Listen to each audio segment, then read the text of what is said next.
ആത്മാ ബന്ധുക്കൾക്ക് വിനീതമായ നമസ്കാരം.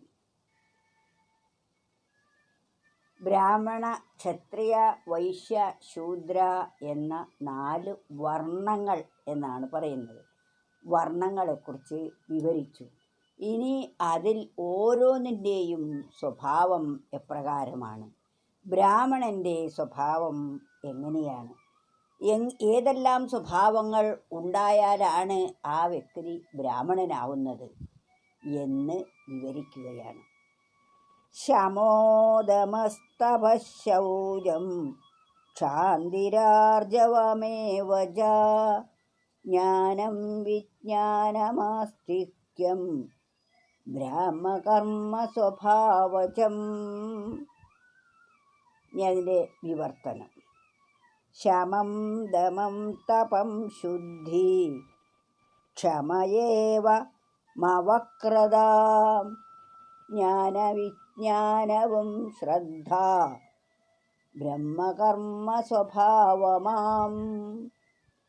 ബ്രാഹ്മണരുടെ സ്വഭാവം ഈ പറയപ്പെട്ടതെല്ലാം ആണ്. അതെന്തൊക്കെയാണ് എന്ന് നമുക്ക് ഓരോന്നായി ഒന്ന് വിചിന്തനം ചെയ്തു നോക്കാം. ശമം എന്നാൽ മനസ്സിൻ്റെ അടക്കം. മനസ്സ് വിഷയങ്ങളെ തേടി അലയാതിരുന്നാൽ പരമമായ സുഖമാണ്. ആ സുഖം ഒന്നടങ്ങിയാൽ മാത്രമേ അറിയാൻ പറ്റൂ. മനസ്സൊന്നടങ്ങിയാൽ മാത്രമേ മനസ്സിൻ്റെ സുഖം എന്താണെന്നറിയാൻ പറ്റൂ. അങ്ങനെയുള്ള ശമം.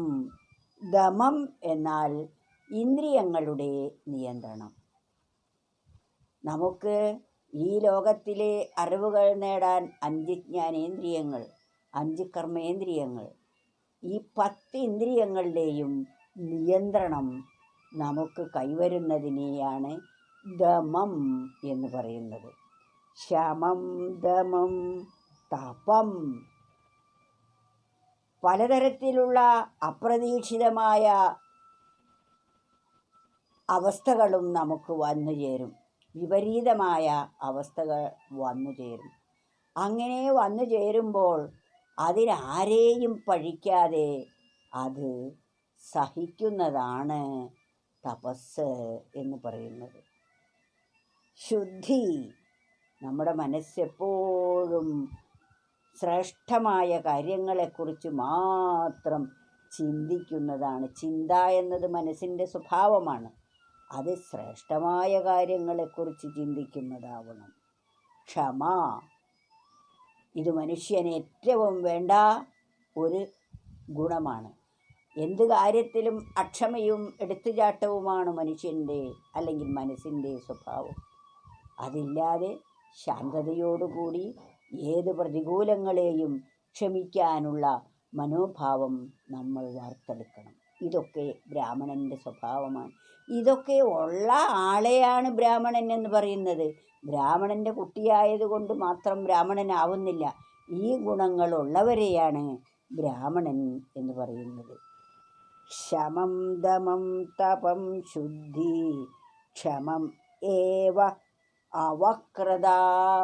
വക്രതയില്ലായ്മ, നിഷ്കപടത, കാപട്യമില്ലാത്ത അവസ്ഥ.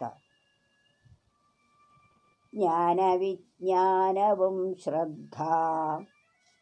ജ്ഞാനം, വേദശാസ്ത്രങ്ങളെക്കുറിച്ചുള്ള അറിവ്. ഈ അറിവാണ് ജ്ഞാനം എന്ന് പറയുന്നത്. വിജ്ഞാനം എന്നാൽ ആത്മാനുഭൂതി. ശാസ്ത്രങ്ങളിൽ വിവരിക്കപ്പെട്ട കാര്യങ്ങൾ മനസ്സിലാക്കുകയും അതിനനുസരിച്ച് ജീവിക്കുകയും ചെയ്യുമ്പോഴാണ് നാം അനുഭൂതി തലത്തിലേക്ക് എത്തുന്നത്. ആ അനുഭവത്തെയാണ് വിജ്ഞാനം എന്ന് പറയുന്നത്. ശ്രദ്ധ. ശാസ്ത്രങ്ങളിലും ഗുരുവാക്യങ്ങളിലും മഹത് വചനങ്ങളിലുമെല്ലാം വിശ്വാസം വരുന്നതിനെയാണ് ശ്രദ്ധ എന്ന് പറയുന്നത്. ഇതെല്ലാമാണ് ബ്രാഹ്മണന്മാരുടെ സ്വഭാവം. ഇതിനെ അടിസ്ഥാനമാക്കിയായിരിക്കും ബ്രാഹ്മണന്മാർ എന്തും ചെയ്യുന്നത്. ഇതെല്ലാം ആരിലുണ്ടോ അവരെല്ലാം ബ്രാഹ്മണരാണ്.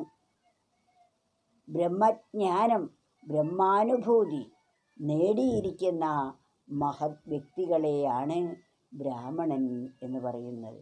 ബ്രഹ്മത്തെ അറിഞ്ഞ ആളാണ്. അതിനാണ് വിജ്ഞാനം എന്ന് പറയുന്നത്. അവർക്ക് ഈ പ്രപഞ്ചത്തിൻ്റെ സത്യത്തെക്കുറിച്ചും ഇതിൻ്റെ മിഥ്യാത്വത്തെക്കുറിച്ചും ഇത് എവിടെ നിന്നുണ്ടായി എന്നും ഒരു ജീവൻ്റെ പരമമായ ജീവിതത്തിൻ്റെ ലക്ഷ്യം എന്ത് എന്നും എല്ലാം അറിഞ്ഞ് അനുഭവിച്ചു കൊണ്ടിരിക്കുന്ന വ്യക്തിയാണ് ബ്രാഹ്മണൻ. ആ ബ്രാഹ്മണൻ ആവണമെങ്കിൽ, അല്ലെങ്കിൽ ബ്രാഹ്മണൻ ആയിത്തീർന്ന ഒരാൾക്ക് ഇതെല്ലാം ഉണ്ടാകും. ക്ഷമ, ശമം, ദമം, തപം, ശുദ്ധി, അവക്രത, അതായത് ചതി, കാപട്യം, ചതി ഇതൊക്കെ ഇല്ലാതിരിക്കൽ, ജ്ഞാനവും വിജ്ഞാനവും ഉള്ള വ്യക്തിയാണ് ബ്രാഹ്മണൻ. ഇത് നമ്മളൊന്ന് നിരന്തരം വിചിന്തനം ചെയ്തു നോക്കൂ. ഇതിൽ നമ്മളിൽ ഏതൊക്കെയുണ്ട്, നമ്മളിൽ ഇല്ലാത്തത് ഏതൊക്കെയാണ്? ആ ഇല്ലാത്തതിനെ വളർത്തിയെടുക്കാൻ പരിശ്രമിക്കേണ്ടതാണ്. ഇവയൊന്നും ഇല്ലെങ്കിൽ ആ വ്യക്തിയെ ഭരിക്കുന്നത് മറ്റു ഗുണങ്ങളായിരിക്കും. ബ്രാഹ്മണനിൽ സത്വഗുണം മാത്രം വളരുമ്പോഴാണ് അവർക്ക് ഈ കഴിവുകൾ എല്ലാം നേടിത്തരുന്നത്. അതുകൊണ്ട് ഏതു മനുഷ്യനും സത്വഗുണം വളർത്താനായിരിക്കണം തൻ്റെ ജീവിതത്തിൽ പരിശ്രമിക്കേണ്ടത്.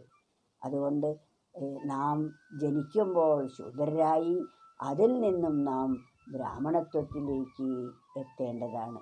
അപ്പോൾ ഈ ഗുണങ്ങളെല്ലാം നമ്മളിൽ വളർന്നു വരും. ചില വ്യക്തികൾക്ക് ചെറുപ്പം മുതലേ ഈ ഗുണങ്ങൾ ഉണ്ടാകും.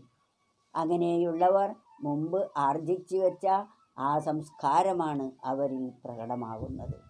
അതുകൊണ്ട് നാം ഈ ഗുണങ്ങളെ ശരിക്കും വിചിന്തനം ചെയ്ത് അവയെ നമ്മളിൽ വളർത്തിയെടുക്കാനും അവയെ വളർന്നവയെ ക്ഷയിപ്പിക്കാതെ നിലനിർത്താനും അനവരതം പരിശ്രമിച്ചുകൊണ്ടേ ഇരിക്കണം. ശമം, ദമം, തപം, ശുദ്ധി, ക്ഷമയേവമവക്രത, ജ്ഞാനവിജ്ഞാനവും ശ്രദ്ധ, ബ്രഹ്മകർമ്മ സ്വഭാവമം.